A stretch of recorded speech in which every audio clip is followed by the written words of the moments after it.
In this video, I'm going to show you how to remove and replace the interior rearview mirror on a Jeep Wrangler. So locate the rearview mirror that's inside the vehicle. It's right in the center of the windshield usually. Rotate the glass up so you can expose the mounting screw. This particular one is a T20 Torx bit, so we're going to back that screw off. It doesn't have to come all the way out. And this is a sliding mechanism. It slides down over. So then you're going to pull that mirror down so you have access to slide it up and pull it down. See how it's got like a U shape? It's like a horseshoe lock. Now with our new mirror, look at the horseshoe style and slide it right over that horseshoe mount that's on the glass.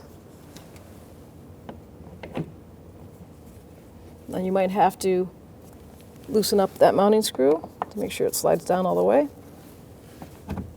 There we go. Once it's bottomed out, take your T20 Torx and tighten that mounting screw. Perfect. Now you can adjust the mirror to any way you like. You have your night vision and your day vision. When only the best will do, demand TRQ. The only company that lets you view before you do. TRQ is committed to offering the highest quality aftermarket auto parts that are engineered for peace of mind. Thanks for using and viewing with TRQ.